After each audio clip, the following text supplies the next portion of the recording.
자, 하나님 말씀 이사야 53장 말씀 봅시다. 이사야 53장.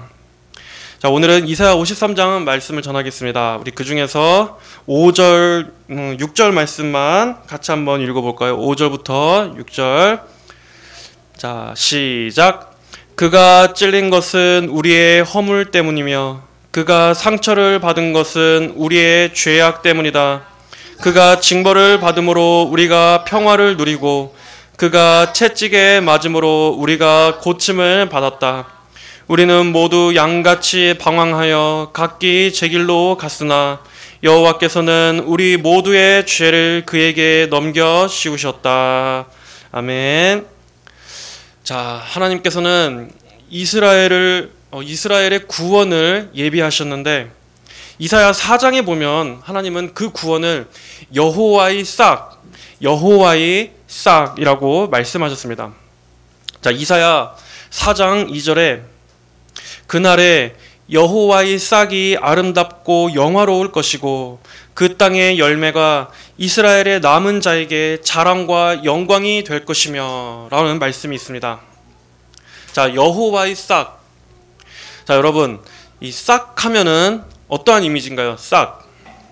우선 싹은 지극히 작습니다. 싹은 아주 작습니다. 하지만 우리는 그 작은 싹 안에서 무엇을 발견하게 됩니까? 작은 싹이 돋아난 것을 보면서 우리는 거기서 하나의 생명이 피어나고 있다는 것을 봅니다. 추운 겨울이 지나고 이제 봄이 돼서 그 마른 땅에서 작고 푸른 새싹 하나가 돋아난 것을 볼 때 우리는 그것을 보면서 이제 다시 생명이 움트고 있구나 하는 것을 생각하게 됩니다. 또 싹은 희망을 상징하기도 합니다. 싹은 비록 작을 뿐이지만 우리는 그 싹이 앞으로 자라면서 꽃을 피우고 또 열매를 맺기도 하는 그러한 것을 기대해 볼 수가 있는 것입니다. 하나님께서 이스라엘에게 행하실 구원도 이와 같다는 것입니다.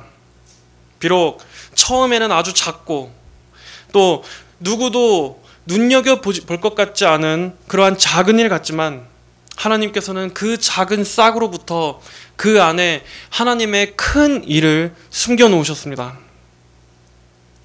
그 구원은 하나님을 끝까지 신뢰하는 사람들에게만 보이는 구원이요, 하나님께서 하실 일들을 기대하고 또 하나님의 역사에 민감하게 반응하는 그러한 믿음의 백성들에게만 보이는 그러한 구원입니다. 자, 성도 여러분, 오늘 살펴볼 이 이사야 53장은 이사야서 전체에서 가장 중요하다고 할 수 있는 장입니다. 바로 하나님께서 보내실 여호와의 종, 그 메시아에 관한 장이기 때문입니다. 하지만 우리가 이 말씀들을 읽어보면 여기에는 우리 사람이 기대하는 것과는 전혀 다른 그러한 내용들로 채워져 있습니다. 마치 작은 싹과 같이 우리의 육신의 눈으로 볼 때는 지극히 초라하고 또 심지어 처참하기까지 한 그러한 내용들을 말씀하고 있기 때문입니다. 여기에는 어떤 강력한 권세나 또 어떤 큰 능력, 영광, 힘, 그러한 것들이 없습니다. 오히려 이스라엘 사람들 입장에서 만약 이 53장의 내용이 그들의 구원자에 대한 말씀이라고 한다면 오히려 이스라엘 사람들이 피하고 싶고 부정하고 싶을 만큼 그러한 내용들을 담고 있습니다. 이사 전체에서 이 장이 위치하고 있는 것도 그렇습니다. 마치 그저 그냥 중간에 숨겨져 있는 것만 같습니다. 여기에는 하나님의 어떤 강한 팔이라던가 또 그로 말미암은 어떤 강력하고 역동적이고 그러한 큰 구원, 그리고 또 악인들의 심판, 이러한 장엄한 것들이 없습니다. 그냥 이사야 내용 중에서 어떤 한 인격적인 존재가 받을 고난, 그 고난이 불쑥 등장했을 뿐입니다. 그래서 뭔가 읽다 보면 아리송하고 의아하다는 인상을 받습니다. 뭐 대단한 게 나오진 않습니다. 마치 작은 싹과 같습니다. 이스라엘의 유대인들은 이 이사야 53장을 해석하기를 꺼려하거나 회피합니다. 왜냐하면 그들의 입장에서 이 말씀들이 메시아를 말하고 있다고 인정할 수가 없기 때문입니다. 자신들의 조상들이 오래전부터 그토록 기다려오던 그 메시아가 이렇게 비참하고 또 천하고 고난받는 종의 모습으로서 오셨다는 것을 그들로서는 절대 인정할 수가 없는 것입니다.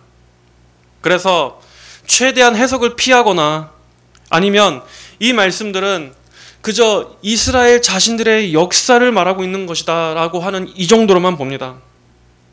뭔가 그 민족의 애환이라고 할까요? 자신들의 지금까지 굴곡진 역사를 어떤 상징, 비유적으로 말하고 있는 것이다 하는 것입니다. 여기 53장이 그들의 메시아를 말하고 있는 것이다 하는 것은 그들로서는 도저히 받아들일 수 없는 해석입니다. 자, 그렇다면 우리도 이 말씀이 주어졌을 당시에 이 이스라엘 백성들의 입장이 한번 돼서 이 말씀을 오늘 보겠습니다. 우리가 예수님이 오시기 전에 이 당시 이스라엘 백성이 입장이 됐다 하는 것을 전제로 하고 한번 우리가 가정하고 한번 말씀을 봐봅시다. 눈앞에 아무런 소망도 보이지 않고 또 하나님께서는 구원자를 보내주시기로 약속하셨지만 아직은 그 어떠한 조짐도 보이지 않는 그러한 상태에서 이 말씀을 보았을 때 과연 이 말씀이 누구에 대한 말씀인가? 그리고 하나님께서는 이 말씀을 어떻게 성취하셨는가를 우리가 한번 생각해 본다면 우리는 이 말씀이 정확히 우리 구주 예수 그리스도 안에서 완벽하게 성취되었다는 것을 다시 한번 확인할 수가 있게 될 것입니다.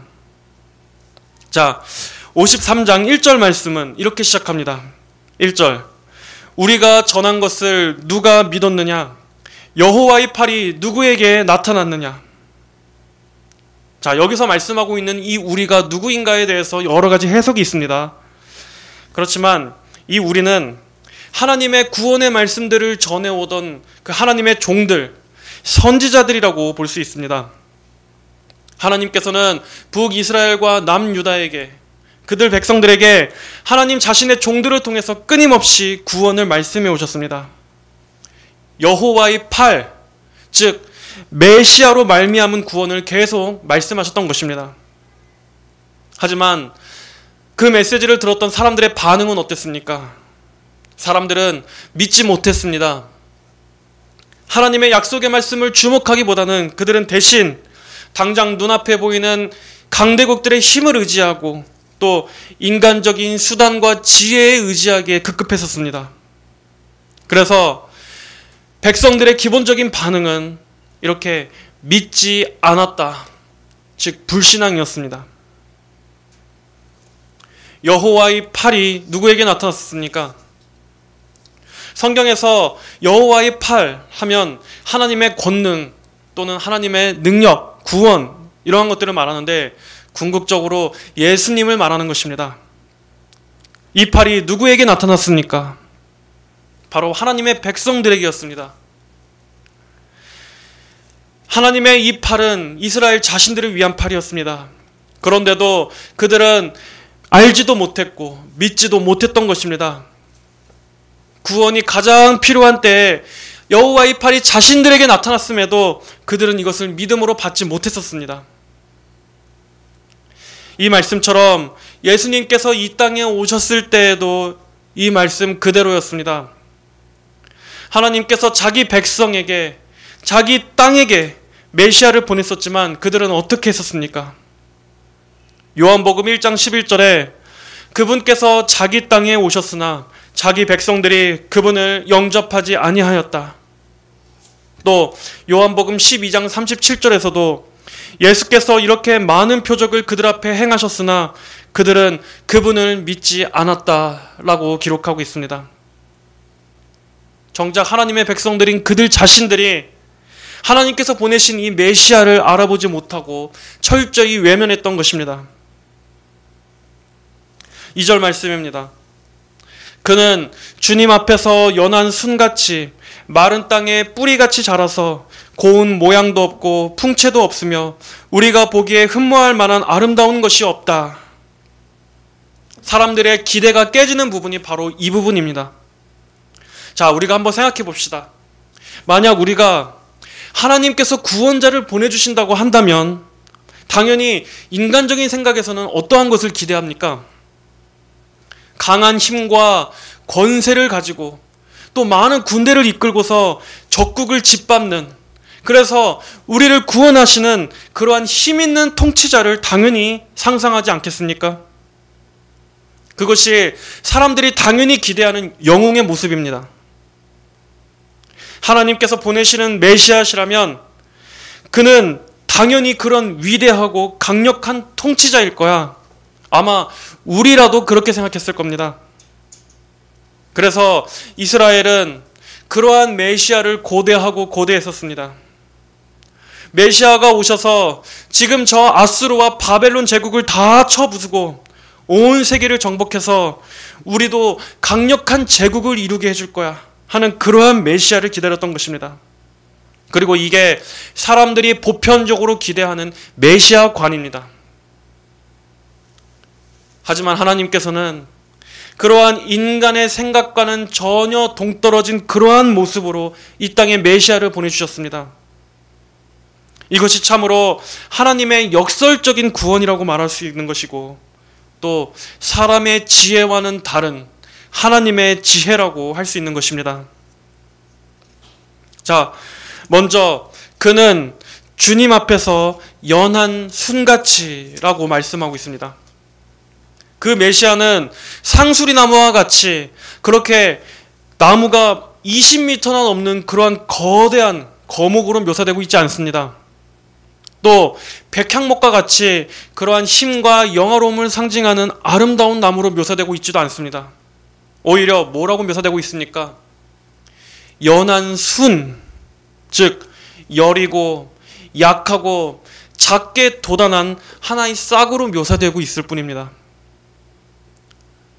자, 여기서 연한 순이라는 단어의 의미는 우리가 흔히 생각하는 이렇게 작고 아기자기한 그러한 이쁜 싹을 말하는 게 아닙니다.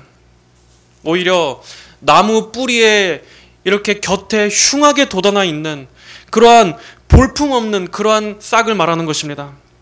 그래서 보면 바로 잘라내버리고 싶은 그런 무가치하고 볼품없는 그런 흉한 싹을 말합니다. 바로 메시아께서 그런 취급을 받게 될 것이라는 겁니다. 그는 사람들의 주목을 받지 못할 것입니다. 강한 힘과 군사력으로 땅을 정복하지도 못할 것입니다. 오히려 지극히 약하고 보잘것없고 볼품없는 그러한 모습으로 오실 것입니다. 그래서 그 누구도 신경 쓰지 않고 함부로 대할 만큼 낮고 천한 모습으로 오실 것입니다.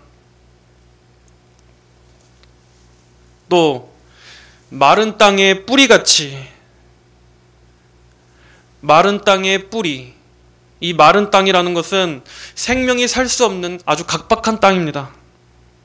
그런 곳에 뿌리가 있다고 한다면 그 얼마나 위태롭고 어려운 상황이겠습니까?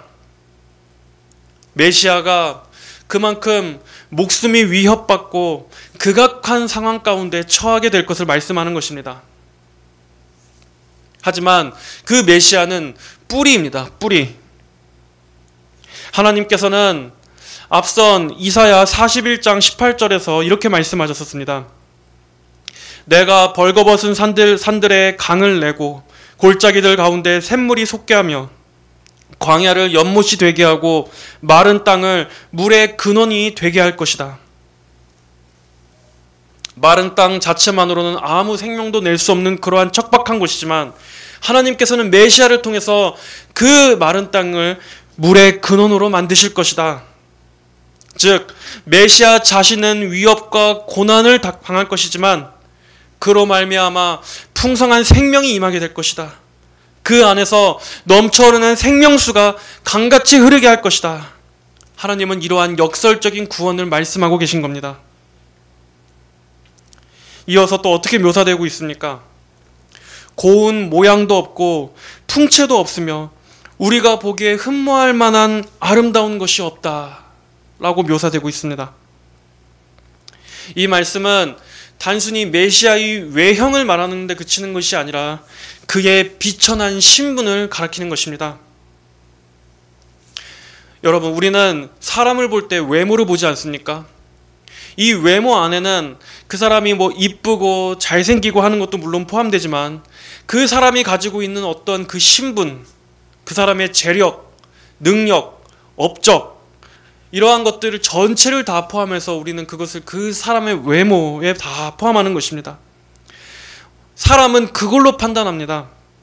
그래서 그러한 사람들을 좋아하고 또 어떻게든 그런 사람들과 연줄이 닿으려고 하고, 이것이 바로 인간이 인간을 평가하는 방식입니다.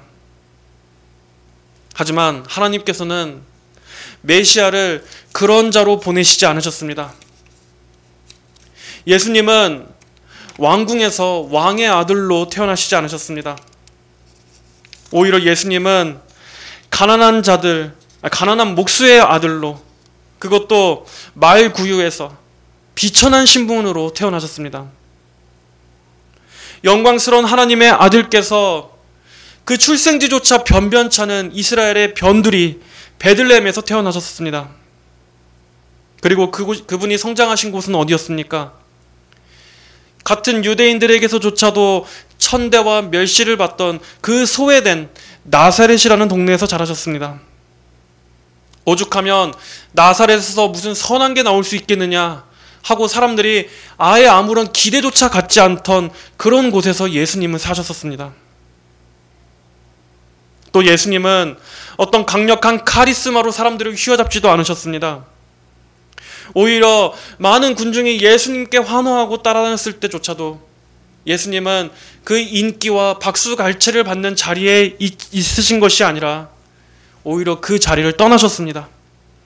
예수님은 자신을 부인하셨습니다. 그리고 주님은 온유하고 겸손하셨습니다. 자신을 늘 가리셨습니다. 그래서 우리가 보기에 흠모할 만한 아름다운 것이 없다. 사람들은 그를 귀하게 여기지 않았습니다. 차갑게 냉대하고 멸시했었습니다. 마치 길가에 이렇게 아무렇게나 있는 돌멩이처럼 우리의 구세주를 그렇게 하찮게 대한 것입니다. 사람의 눈으로 볼 때는 아무것도 매력적일 게 없고 어떠한 영광스러움도 고귀함도 찾아볼 수 없는 그러한 비천한 신분, 그러한 낮아지신 분, 그것이 바로 하나님께서 이 땅에 보내주신 종의 모습이셨습니다. 자, 3절입니다. 그는 멸시를 당하고 사람들에게 버림받았으며 슬픔을 많이 맛보고 병고를 앓는 사람이다. 마치 사람들이 외면하는 자같이 그가 멸시를 당하였고 우리도 그를 귀하게 여기지 아니하였다. 자, 여기서 이 멸시를 당하고 해서 이 멸시란 단어는 아주 무가치한 것으로 여겨서 무시하다라는 그러한 의미가 있습니다. 이 단어가 어디에 나왔었냐면은 창세기 25장 34절에서 에서가 팥죽 한 그릇에 자기의 장자권을 넘겼을 때 그것을 가볍게 여겼다 할 때 사용된 그 단어가 이 멸시랑 같은 단어입니다. 야곱이 에서에게 빵과 팥죽을 주니 에서가 먹고 마시고 일어나서 떠났다. 이처럼 에서는 장자권을 가볍게 여겼다. 또 골리앗이 어린 다윗을 보고서 그를 업신 여겼다 할 때도 이 단어가 같이 사용됐던 것입니다. 그만큼 가치가 없어 보였다는 것입니다. 육신의 눈으로 볼 때는 이 메시아가 이처럼 하찮아 보이고 무가치해 보인다. 또 메시아는 버림받을 것입니다. 복음서에서 예수님께서 귀신 들린 자가 있었습니다. 그 귀신 들린 자에게서 귀신을 내쫓으시고 그 군대 귀신들을 돼지떼에게 몰았을 때 그 돼지떼가 바다로 가서 모두가 다 익사하지 않았습니까? 그때 사람들의 반응이 어땠었습니까? 마을 사람들은 예수님께 감사하기는커녕 예수님을 마을에서 내쫓아 버렸었습니다. 또 방금 전까지 예수님의 오병이어의 이적을 직접 체험해서 배불리 먹었던 사람들이 예수님을 좋아하라고 따라다니다가 예수님께서 자신들이 기대하던 정치적 메시아가 아닌 것을 알고서 예수님을 떠났던 것처럼 사람들은 자기가 기대하던 것과 예수님의 목적이 서로 달랐을 때 가차없이 그분을 버리고 떠났었습니다. 요한복음 6장 66절에 보면 이러므로 그분의 제자들 중 여럿이 떠나버리고 더 이상 그분과 함께 다니지 아니하였다. 더 이상 그분과 함께 다니지 아니하였다. 이렇게 메시아가 오셔서 당한 일은 사람들로부터 환영이 아니라 버림과 배신을 당하는 분으로 오실 것이라고 하나님은 말씀하고 계신 것입니다. 이어서 그는 슬픔을 많이 맛보고 병고를 아는 사람이다 라고 예언되어 있습니다. 슬픔, 여러분, 예수님께서 이 땅의 인간들을 보시면서 그분의 마음에 기쁨과 즐거움이 있을 수 있었겠습니까? 예수님의 마음에는 슬픔과 애통과 안타까움이 있었을 것입니다. 한번 봐보십시오. 수많은 사람들이 죄 가운데 멸망하고 있는데 사람들은 메시아를 배척합니다. 그들의 마음이 완악합니다. 불신앙으로 꽉 들어차서 메시아를 대적하고 있습니다. 이러한 죄인들을 바라보시면서 그분의 마음 안에 있었던 그 슬픔을 우리는 상상조차 할 수 없을 겁니다. 죄로 멸망해가는 그 인간들을 보시는 그 하나님의 마음 안에 숨겨진 그 신적인 슬픔들을 우리가 어떻게 예수님과 동일하게 예수님처럼 우리가 그것을 알 수 있겠습니까? 예수님은 슬픔의 사람이셨습니다. 또 메시아는 병고를 아는 사람이라고 묘사되고 있습니다. 여기서 말하는 이 병고는 육체적인 고통을 포함해서 우리 인간이 겪을 수 있는 모든 종류의 고통과 고난을 말합니다. 예수님은 병고를 아시는 분이었습니다. 하나님의 아들께서 이 땅에 성육신 하셔서 우리와 똑같은 이 육신의 몸을 입으시고 인간의 몸을 입으시고 인간의 삶을 사신 것은 그만큼 우리의 죄와 고난을 그분이 직접 짊어지시기 위해서였습니다. 예수님은 인성을 가지신 분이었습니다. 그렇기 때문에 우리의 모든 고통을 그분이 아시고 또 그분께서 몸소 직접 체험하셨었습니다. 그렇기 때문에 예수님은 우리의 인생에 겪는 수많은 고난과 고통을 모른 척 하시는 분이 아닙니다. 오히려 깊이 연민하시고 동정하시며 공감하시고 위로해 주시는 분입니다. 단순히 감정적인 위로가 아니라 이 고난으로부터 실제적으로 우리를 건져주시기 위해서 우리 대신 그분이 직접 무거운 우리의 짐을 짊어지셨습니다. 그러므로 우리를 가볍고 자유하게 해주시기 위해서. 그리고 성경은 말씀합니다. 마치 사람들이 외면하는 자같이 그가 멸시를 당하였고 우리도 그를 귀하게 여기지 아니하였다. 여기서 그를 귀하게 여기지 않았다라는 말은 심사숙고하지 않았다는 말입니다. 생각하지 않았다. 그만큼 깊이 눈여겨볼 만한 어떠한 귀함을 보지 못했기 때문에 하찮게 대해도 될 만큼 그를 가볍게 여겼다. 여러분, 사람이 죄인이라는 증거는 이 죄의 가장 큰 증상은 예수님을 알아보지 못하는 것입니다. 예수님에게서 아무런 영광을 발견하지 못하는 것입니다. 대신 예수님이란 이름만 들어도 불쾌함부터 느낍니다. 본능적으로 그렇게 느끼는 것입니다. 저는 군대를 제대하고 나서 교회라는 곳을 처음 가봤고 또 20대 중반에 돼서야 예수님을 믿었기 때문에 불신자의 마음이 어떠한 것인가를 저는 잘 압니다. 본능적으로 교회가 싫고 기독교인도 싫고 예수라는 그 이름만 들어도 그 거북한 그 기분을, 그 마음을 저는 잘 알고 있습니다.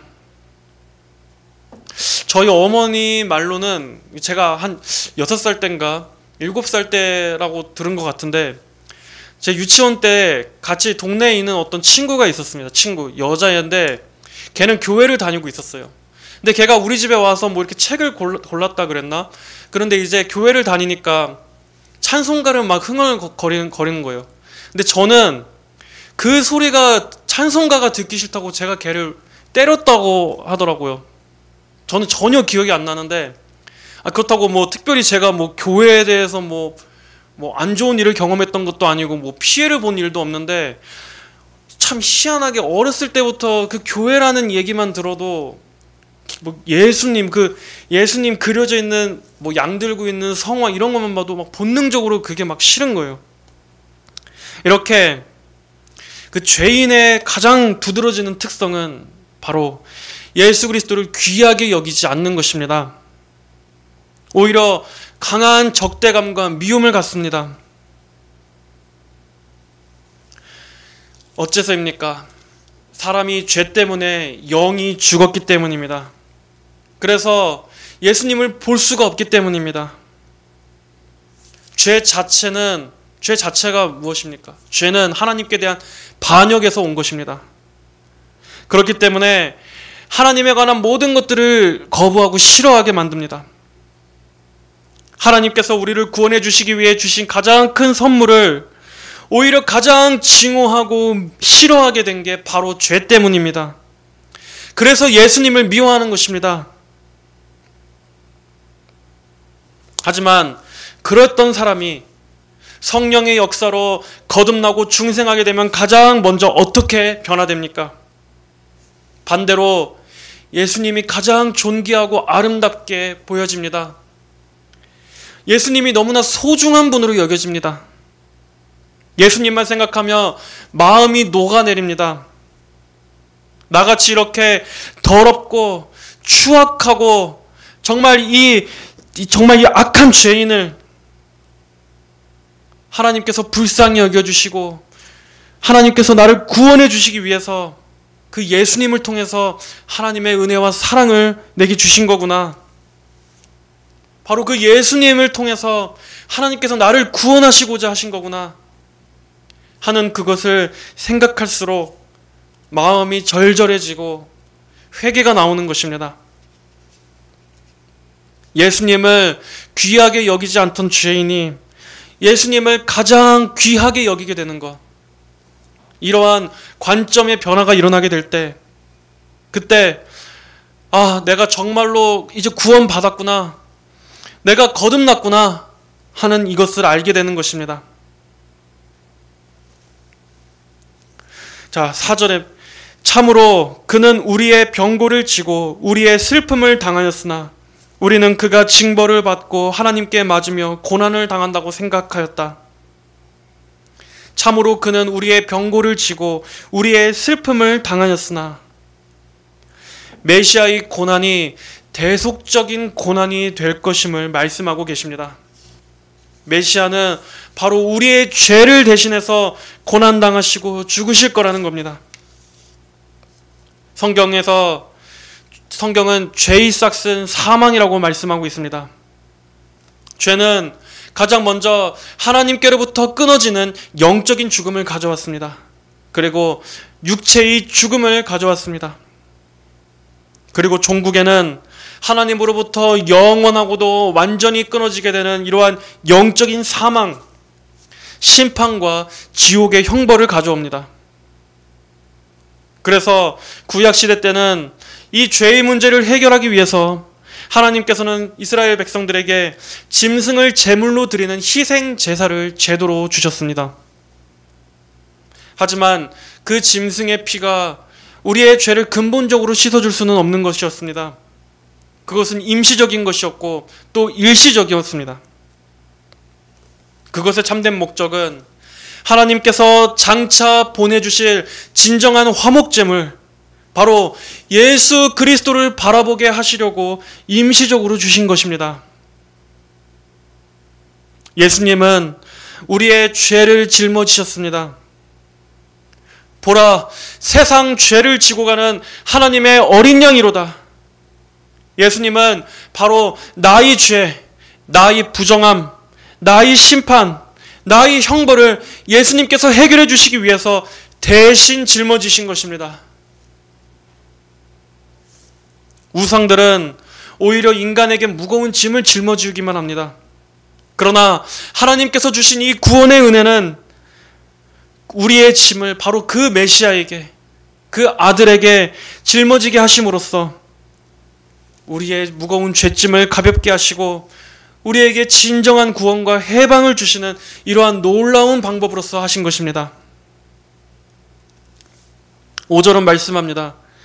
그가 찔린 것은 우리의 허물 때문이며 그가 상처를 받은 것은 우리의 죄악 때문이다.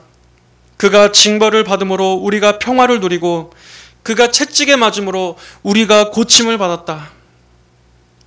자, 여기에서 눈여겨볼 것이 무엇입니까? 바로 그가와 우리입니다. 그가 찔린 것은 우리의 허물 때문이며 그가 상처를 받은 것은 우리의 죄악 때문이다. 그가 징벌을 받음으로 우리가 평화를 누리고 그가 채찍에 맞음으로 우리가 고침을 받았다. 우리는 이 위대한 은혜의 구절을 항상 기억해야 합니다. 메시아께서 왜 이 땅에 오셔서 그가 찔리셔야만 했습니까? 자, 여기서 찔린다라는 단어는 구멍이 났다라는 단어입니다. 구멍. 바로 메시아가 우리를 구원하시는 방법이 그분의 몸에 구멍이 나야 하는, 그가 찔려야 하는 그러한 방식이라는 것입니다. 마찬가지로 가시면류관이 예수님의 머리를 찔렀습니다. 예수님의 손과 발이 대못에 찔리셨습니다. 그리고 날카로운 창이 그분의 옆구리를 찔렀었습니다. 이렇게 메시아가 찔려야 했던 것은 그분 자신의 죄 때문이 아니었습니다. 바로 우리의 허물 때문이었습니다. 그가 찔린 것은 우리의 허물 때문이며 바로 나의 허물 때문입니다. 여기서 말하는 이 허물은 우리가 살아가면서 좀 하게 되는 그러한 어떠한 사소한 실수나 우리의 결점, 그러한 정도를 말하는 것이 아닙니다. 이 허물이라는 단어 안에 담긴 의미는 변절 또는 반역하다라는 그러한 강한 의미의 단어가 쓰였습니다. 사소한 잘못이나 실수 정도가 아니라 하나님을 향한 그 인간의 반역과 극도의 적대감을 말하는 것입니다. 바로 이것 때문이라. 예수님은 하나님을 믿지 않고 반역하며 증오했던 바로 이 나의 불신앙의 죄값을 대신해서 그분이 대신 심판과 형벌을 받으신 것입니다. 그분이 찔려야 했던 것입니다. 그분의 몸에 구멍이 나야 했던 것입니다. 또 그가 상처를 받은 것은 우리의 죄악 때문이라고 하셨습니다. 여기서 말씀하는 상처도 그저 어떤 작고 사소한 그러한 상처가 아닙니다. 완전히 짓밟혀서 으스러지고 부서지고 터진 그러한 치명적인 상처를 말합니다. 한마디로 다시 번역하면 그를 으스러뜨린 것은 우리의 죄악 때문이라 라고 말씀하고 있는 것입니다. 이 으스러뜨러짐은 바로 내가 받아야 할 형벌이었습니다. 바로 내 죄에 대한 내가 마땅히 받아야 할 내 죄값이었습니다. 사람은 결국 다 자기의 죄 때문에 자기의 죄대로 하나님께 심판을 받기 때문입니다. 그러나 하나님께서는 그러한 우리의 죄악을 그에게 감당시키셨습니다. 메시아의 대속을 통해서 그가 우리 대신 찔리고 부서지고 상하고 터지고 으스러지고 으깨짐으로 말미암아 그것을 통해 죄인들을 구원하시기로 하나님은 정하신 것입니다. 그리고 성경은 말씀합니다. 그가 징벌을 받음으로 우리가 평화를 누리고 그가 채찍에 맞음으로 우리가 고침을 받았다. 우리가 받아야 할 그 무서운 심판의 형벌을 메시아가 대신 받게 하심으로써 우리에게는 무엇이 임하게 됩니까? 우리에게는 평화가 임하도록 이 평화는 궁극적인 의미는 하나님과 전혀 그 어떠한 불화도 없는 완전한 교제의 회복을 말하는 것입니다. 복된 상태로의 회복, 하나님과 다시 교통하고 교제하는 사랑의 관계의 회복, 이것이 바로 성경에서 말씀하는 평화입니다. 전에는 죄 때문에 하나님과 원수돼 있었습니다. 하나님과 우리 사이에 죄가 가로막혀 있어서 하나님으로부터 오는 좋은 축복들을 전혀 기대할 수 없이 사람에게는 하나님의 진노가 그 위에 머물러 있었습니다. 그래서 마음으로는 하나님을 반대하고 증오하고 저주하고 불평 원망하면서 또 그러한 마음으로 사는 그 인생 위에는 하나님의 저주가 임해 있었습니다. 그리고 우리 삶에 맺혀지는 열매들은 불행과 어두움과 여러 가지 영적, 정신적 고통들이 가득합니다. 이것이 바로 하나님과 원수되어 있는, 하나님과 불화한 모든 사람들의 그러한 현 상태입니다. 그리고 죄는 하나님의 형상인 인간을 완전히 망가뜨려 버렸습니다. 영적으로 죽게 했습니다. 그래서 죄가 머리부터 발끝까지 우리의 생각과 감정과 의지 전 기능에 있어서 모두가 죄가 우리를 오염시켜 버렸습니다. 우리를 부패시켜 버렸습니다. 그래서 인간 안에서는 도저히 선한 것이라고는 나올 수 없는, 이렇게 영적으로 완전히 붉으면서도 죽었던 그러한 존재였습니다. 그런데 바로 메시아가 하나님과 죄인 사이인 그 중간에서 우리의 죄를 짊어지시고 대신 심판받으심으로써 이제는 그 모든 것들이 걷어진 것입니다. 하나님과 우리 사이에 아무런 장애물이 없게 되어버렸습니다. 교제가 회복되었습니다. 화평이 이루어졌습니다. 하나님의 진노와 저주가 사라지고 이제는 대신 하나님의 은혜와 사랑과 자비가, 하나님의 그 돌보심이 우리 위에 머무르게 되었습니다. 반역하던 죄인에서 사랑스러운 자녀로 받아들여졌습니다. 이렇게 예수님의 대속으로 인해서 우리는 진정한 나음을 입게 된 것입니다. 예수님은 성령을 통해서 우리의 영혼을 살려주십니다. 그래서 망가지고 병든 그 영혼의 기능들이 새 생명을 얻고서 또 굽어있는 마음이 올곧게 되게 만드신 것입니다. 그래서 모든 것이 바뀝니다. 하나님을 알게 되었습니다. 또 하나님의 뜻을 쫓아 살아가고 싶은 그러한 마음이 우리의 중심 안에 자리하게 된 것입니다. 그렇게 우리를 대대적으로 수술하시는 것입니다. 아니, 완전히 죽었던 나를 새롭게 살려주셔서 생명을 주십니다. 우리의 그 상태가 그저 조금 병들어 있는 정도가 아니라 완전히 죽었었기 때문에 고치는 것도 그저 연고만 발라주는 선에서가 아니라 완전히 다시 새롭게 살림을 받아야 하는 것입니다. 참된 구원의 각성은 내가 이와 같은 죄인이었다는 것을 깨닫게 되는 것입니다. 그래서 나 자신에 대해서 철저히 절망해야 합니다. 내가 거룩하신 하나님 앞에서 범죄한 죄인이었구나 하는 것을 깨달아야만 합니다. 그러나 한편으로 또 무엇에 절망하게 됩니까? 나는 내 힘으로는 죄를 해결할 수도 없고 죄로부터 벗어날 수도 없다. 나는 지금까지 지었던 내 죄들, 지금도 짓고 있는 죄들, 그리고 앞으로 내가 짓게 될 그 죄에 대해서도 난 조금도 씻을 수가 없구나 하면서 먼저 절망해야 합니다. 그래야만이 완전히 나 자신의 의에 대해서 포기하게 되고 하나님의 구원만을 바라보게 되기 때문입니다. 그때야 비로소 이 메시아의 대속이 얼마나 내게 절실하게 필요한 것인지를 깨닫게 되기 때문입니다. 그래야만 그리스도를 붙잡게 됩니다. 그리스도께서 이루신 그 모든 것들을 내가 온전히 의지하게 됩니다. 그래서 이 영적 각성 후에 그는 그리스도의 그 완전하신 공로를 바라봄으로 말미암아 이제 고백하게 됩니다. 예수님께서 나 대신 다 갚아주신 것이었구나. 내가 내 힘으로 갚는 것이 아니라 그의 피로, 예수님의 그 십자가의 공로가 내 죄값을 다 치르신 것이구나. 그의 피가 내 죄를 씻어주는 것이구나.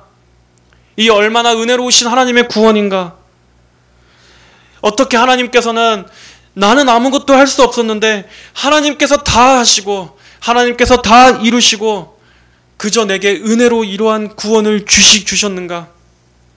내가 정결케 되고 하나님 앞에 받아들여지는 것은 오직 이 보혈의 셈에 의해서밖에 없구나.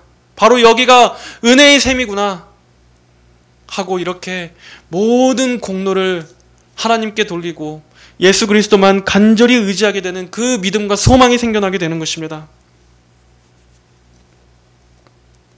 우리는 모두 양같이 방황하여 각기 제 길로 갔으나 여호와께서는 우리 모두의 죄를 그에게 넘겨 씌우셨다. 동물들 중에서도 이 양은 참으로 손이 많이 가는 동물입니다. 왜 하나님께서 왜 특별히 성경에서는 우리를 양에다가 비유합니까? 양은 어떠한 성질을 갖고 있습니까? 양은 아주 어리석고 또 미련하다고 합니다. 그리고 또 양은 자신을 지킬 만한 어떤 특출난 뭐가 없습니다. 동물들마다 자기 다 생존을 위해서 하나님께서 뭔가 한 가지씩은 무기를 주시는데 양은 아무것도 없습니다. 그러면서도 또 고집은 아주 세다고 합니다.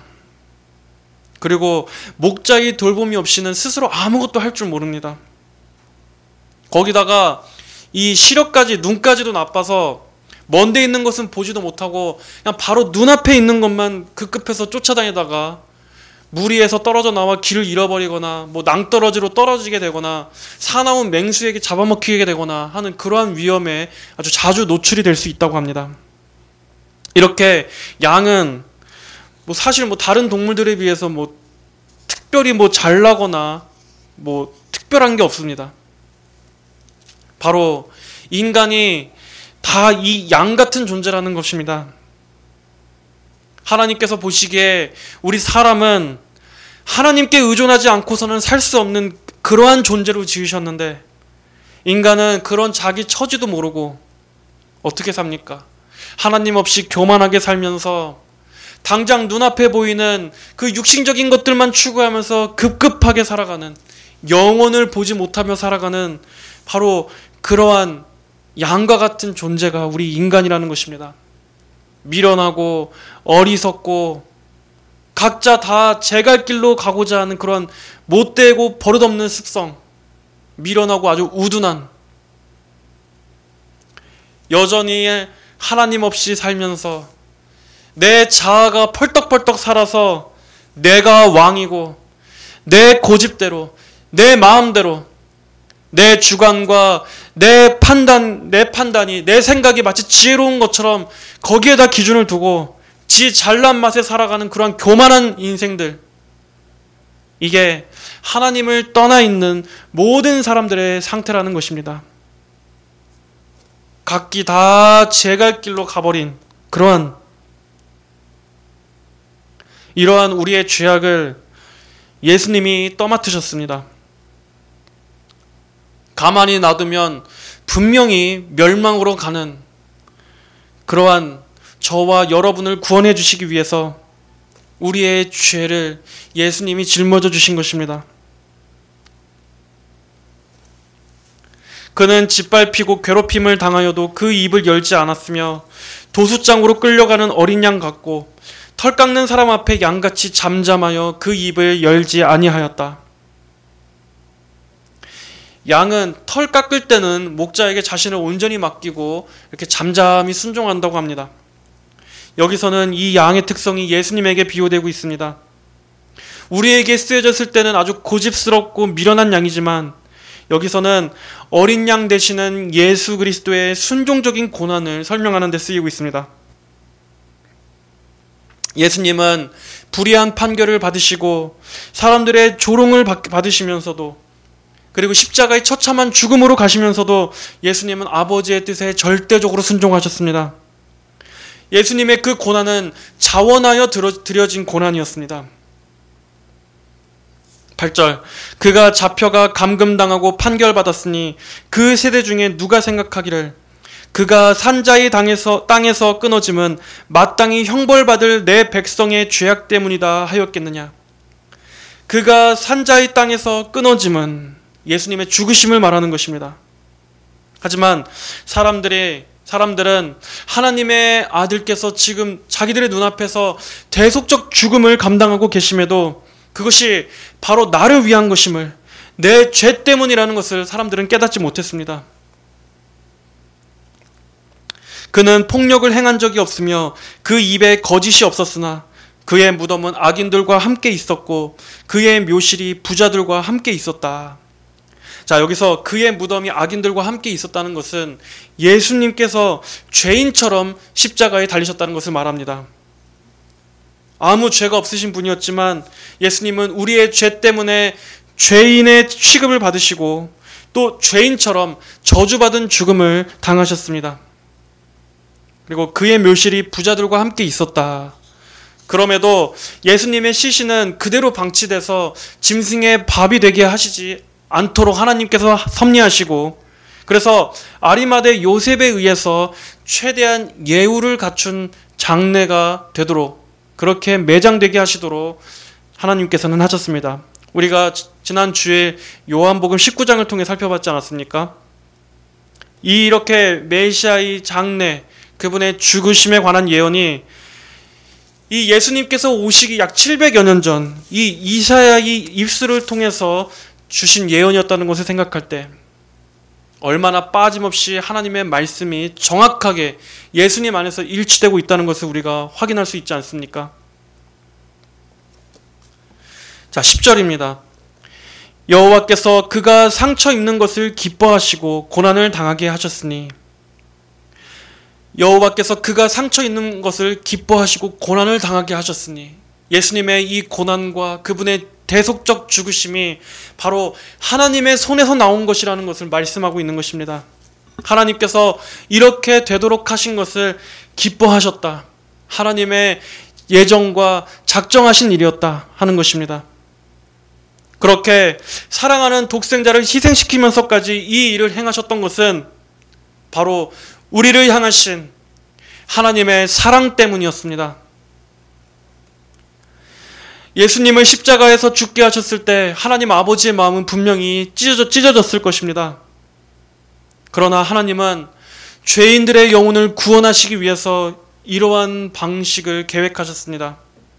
우리는 여기에서 하나님의 사랑을 발견하게 되는 것입니다. 여러분, 하나님께서 가장 기뻐하시는 것은, 하나님께서 가장 기쁘게 여기시는 것은 무엇입니까? 무엇을 위해서 하나님께서 이것을 작정하시는 것이었습니까?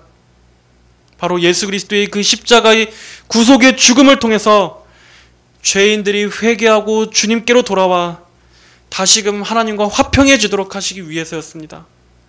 내 백성을 다시 내 안으로 불러들이시기 위해서, 내 백성을 나와 교제하게 하시기 위해서 하나님은 이 일을 기쁘게 작정하신 것입니다. 그렇습니다. 하나님은 이 복음의 소식을 가장 기뻐하십니다. 교회는 무엇보다도 이것을 가장 크게 외쳐야 합니다. 우리는 영혼들에게 무엇을 전해야 합니까? 바로 이 그리스도의 죽으심과 부활에 관한 복음을 전해야 하는 것입니다. 요한일서 4장 9절에서 말씀하고 있는 이 소식, 하나님의 사랑이 우리에게 이렇게 나타난 바 되었으니 하나님이 자기의 독생자를 세상에 보내심은 그로 말미암아 우리를 살리려 하심이라. 하나님의 사랑이 우리에게 이렇게 나타난 바 되었으니 하나님이 자기의 독생자를 세상에 보내심은 그로 말미암아 우리를 살리려 하심이라. 바로 하나님의 이 구원의 소식을 들을 때 여기에서 회개가 나옵니다. 여기에서 거듭남이 나옵니다.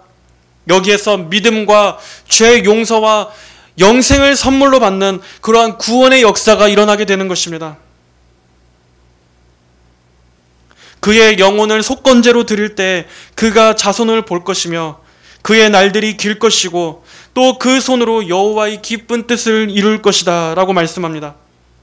이 말씀은 예수님의 대속적 죽음으로 말미암아 얻게 될 결실에 대해 말씀하는 것입니다. 예수님은 말씀하셨습니다. 한 알의 밀알이 땅에 떨어져 죽어야만 많은 열매를 맺게 될 것이라고. 예수님의 이 죽으심을 통해서 얻게 될 그 값진 결실은 무엇입니까? 바로 죄인들의 구원입니다. 영혼의 구원입니다. 하나님께서 이 세상 인류에게 주시고자 하시는 가장 중요한 메시지, 하나님의 뜻이 바로 이것입니다. 예수님을 믿고 영혼의 구원을 받는 것, 하나님의 자녀가 되는 것, 이것이 바로 교회의 가장 중요한 사명이지 않겠습니까? 우리 역시도 하나님께서 가장 기쁘게 여기시는 것에 열중해야 하지 않겠습니까?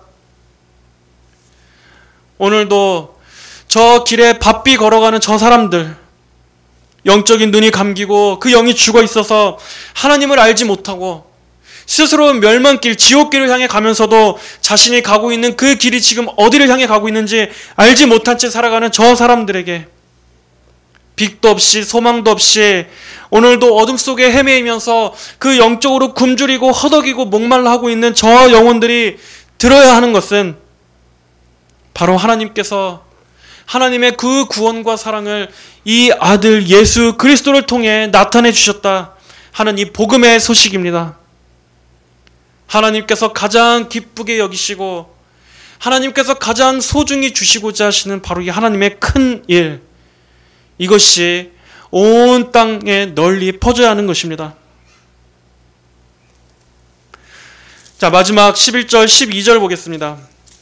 그가 자기 영혼에 수고한 것을 보고 만족할 것이니 내 의로운 종이 그의 지식으로 많은 사람을 의롭게 하며 또 그들의 죄를 친히 짊어질 것이다. 사람이 하나님 앞에서 의롭다 여김을 받는 길은 오직 예수님의 이 십자가 대속을 믿고 그분을 구주로 영접하여 예수 그리스도의 의를 힘입는 오직 이 한 가지 길 외에는 없습니다. 예수님의 의가 없이는, 그분의 의로움이 없이는 모든 사람은 다 하나님 앞에 죄인일 뿐입니다. 인간이 내세운다라고 하는 그 의는 하나님 앞에 이 더러운 걸레 조각, 누더기 옷만도 못한 그러한 보잘것없는 것입니다. 그러한 것들로는 전혀 하나님 앞에 내세울 수도 없고 구원받을 수도 없는 그러한 하찮은 것입니다. 오히려 그러한 의를 추구하고자 하는 인간의 그 교만과 자기 의가 심판과 멸망을 불러들일 뿐입니다. 그러나 성경은 말씀합니다. 그러나 이제는 율법과 상관없이 하나님의 의가 나타났으니 그것은 율법과 선지자들에 의하여 증언을 받은 것이다. 하나님의 의는 예수 그리스도를 믿는 믿음을 통하여 모든 믿는 자에게 주어지는 것이니 거기에는 차별이 없다. 모든 사람이 죄를 범하였으므로 하나님의 영광에 이르지 못하나 그리스도 예수님 안에 있는 구속으로 말미암아 하나님의 은혜로 값없이 의롭다 하심을 받았다. 하나님의 의는 예수 그리스도를 믿는 믿음을 통하여 모든 믿는 자에게 주어지는 것이니 거기에는 차별이 없다. 모든 사람이 죄를 범하였으므로 하나님의 영광에 이르지 못하나 그리스도 예수님 안에 있는 구속으로 말미암아 하나님의 은혜로 인간의 행위와 공로가 아니라 하나님의 은혜로 값없이 의롭다 하심을 받았다.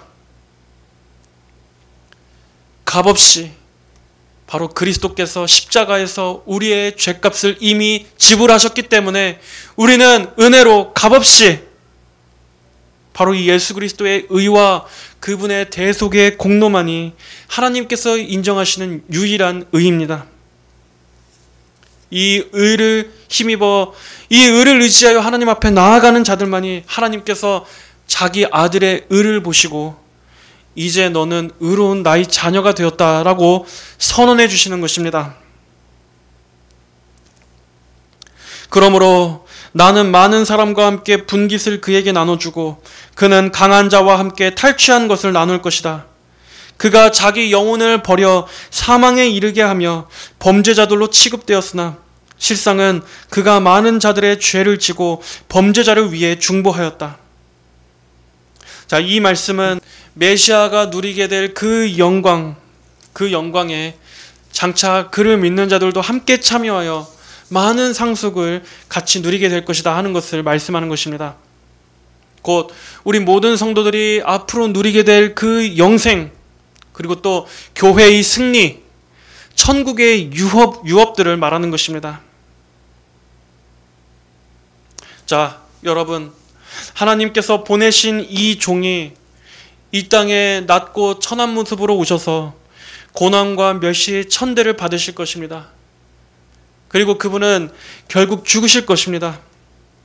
하지만 하나님께서는 그를 다시 일으켜서 부활하게 하시고 다시 영광 가운데 들어 올리셔서 구원을 성취하시고 그를 높이실 것이다 한다는 이 복음의 전체 내용이 오늘 우리가 읽은 이 이사야 53장에 압축적으로 담겨 있는 것입니다. 이 메시아는 죄인처럼 죽으실 것이지만 실상 그분은 누구셨습니까? 그분은 죄인들을 구원하시기 위해 오신 중보자셨습니다. 그는 자기의 생명을 버리신 것처럼 보였지만 그 일이 어떠한 열매를 맺게 될 것이라고 하고 있습니까? 도리어 많은 이들의 영혼을 살리는 구원과 생명의 역사로 바뀔 것이다. 여기에는 이러한 하나님의 역설적인 구원, 우리 사람의 지혜로는 고안해낼 수 없는 하나님만이 계획하실 수 있는, 하나님만이 행하실 수 있는 그러한 놀라운 구원이 담겨 있습니다. 어떻습니까? 이 말씀들이 누구에게서 완벽히 성취가 되었습니까? 바로 예수님에게서 완벽하게 하나도 빠짐없이 성취된 것을 우리는 분명히 볼 수 있습니다. 이 말씀이 주어졌을 당시 이스라엘 백성들의 눈에는 이 메시아가 가려져 있었습니다. 예수님께서 이 땅에 오셨을 때도 마찬가지로 당시 유대 땅의 사람들에게는 가려져 있었습니다. 그리고 오늘날 유대인들뿐만 아니라 이 세상의 많은 사람들에게도 여전히 가려져 있습니다. 죄 때문에, 그리고 또 마귀가 그 영적인 눈을 가려서 그리스도 예수 안에 나타난 이 구속주의 영광을 바라보지 못하도록 인간의 영혼에 이렇게 커튼을, 막을 치고 있기 때문입니다. 그러나 하나님께서는 오늘도 이 메시아의 대속적 죽음에 관한 이 구원의 메시지를 통해서, 이 성경의 복음을 통해 지금도 영혼들을 구원하고 계십니다. 사도행전 8장에서 에디오피아 내시가 구약 성경을 읽고 있었을 때, 그때 빌립이 그 내시에게 가서 그 말씀이 가리키고 있는 그 분이 누구인지를 정확하게 풀어주자 에디오피아 내시의 그 마음 안에 믿음이 들어가게 되지 않았습니까? 그때 그 내시가 읽고 있었던 구약 성경이 바로 오늘 우리가 읽은 이 이사야 53장이었습니다. 하나님께서 그에게 은혜를 주셔서 그의 눈을 열어주신 것입니다. 이 말씀이 가리키고 있는 메시아가 바로 하나님의 아들 예수 그리스도이심을 그의 눈을 열어 보게 해주신 것입니다. 여러분은 어떻게 생각하십니까? 이 말씀들 안에서 예수 그리스도를 보고 계십니까? 이 메시아가 바로 예수 그리스도시라는 것을 여러분은 발견하셨습니까? 그리고 그분을 믿고 계십니까? 예수님을 믿으십시오. 여러분, 이 메시아 예수 그리스도를 믿으십시오. 이것은 선택사항이 아닙니다. 하나님의 명령입니다. 여러분이 거절하고 말고 할 문제가 아니라는 것입니다. 하나님은 온 세상 만방에, 그리고 모든 시대 모든 사람들에게 이 아들을 주시고자 하시는 이 목적을 위해서 지금까지 이 세상을 유지해 오셨고 지금도 유지하고 계십니다. 이 땅에 아직 남아있는 당신의 백성들, 아직 구원으로 들어올 자들, 그 남은 자들이 있기 때문에 하나님은 이 세상을 지금 유지하고 계신 것입니다.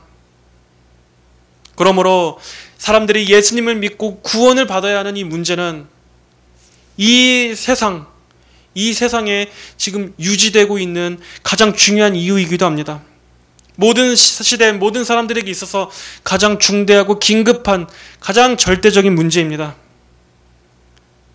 예수님을 믿는 이 문제는 이 말씀을 듣고 있는 여러분의 영원한 생명과 영원한 형벌이 갈릴 만큼 아주 정말 엄중한 문제입니다. 이 문제 앞에서 교만한 마음을 버리십시오. 아니라고 느긋한 마음을 버리십시오.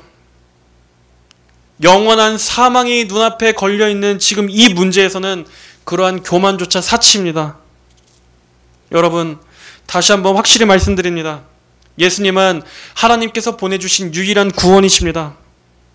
하나님께서 자신의 전부를 내어주셔서 하신 구원이 바로 이 예수 그리스도 안에 있다는 것입니다. 부디 말씀을 통해서 예수 그리스도에게 집중하시기 바랍니다. 그리스도에게 초점을 맞추시기를 바랍니다. 그리고 이 구원의 문으로 들어오시길 바랍니다. 다른 문에는 구원이 없습니다. 오직 예수님이라는 이 한 문을 통해서만이 구원이 있습니다. 그러므로 여러분 명심하십시오.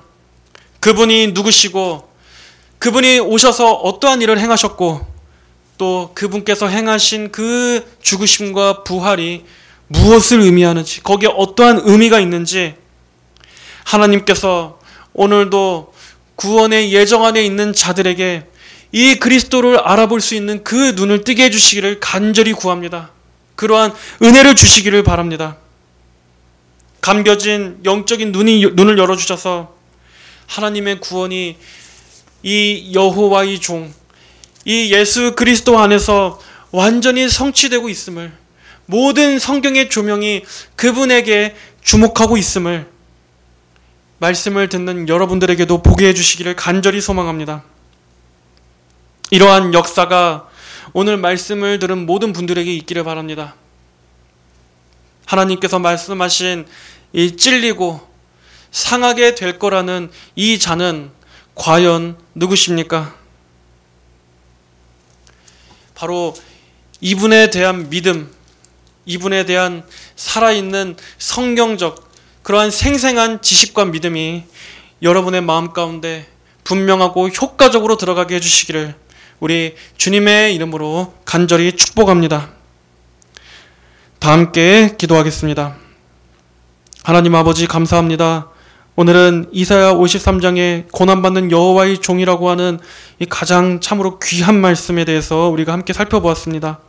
아버지, 하나님께서 죄로 타락한 우리 인간을, 이 세상을 한 번에 다 멸하시지 아니하시고 심판하시지 아니하시고 오늘까지도 지금 이 세상을 남겨두신 이유는 바로 하나님의 독생자 예수 그리스도를 통한 구원의 길을 우리에게 주시기 위한 것인 줄로 우리가 믿고 있습니다.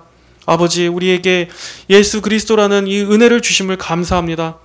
하나님, 부디 오늘도 하나님을 알지 못한 채 살아가는 저 죽어있는 자들의 눈을 뜨게 하시고 은혜를 베풀어 주셔서 예수 그리스도에게 있는 그 영광과 그 복음을 저들이 듣고 깨닫고 믿고 주님 앞에 주님을 영접하여 주께 엎드려 예배할 수 있는 주의 백성들로 거듭나게 하여 주시옵소서. 그러한 구원의 역사가 오늘도 계속되게 하여 주시옵소서. 더욱더 흘러 넘치고 흥왕되게 하여 주시옵소서. 아버지 하나님, 우리 성도들의 마음에 이 예수님이 중심에 자리 잡을 수 있도록 우리가 주님을 간직하고 그분을 존귀하게 여기고 아름답게 여기고 사랑할 수 있도록 아버지, 우리의 마음을 주께 향하게 하여 주시옵소서.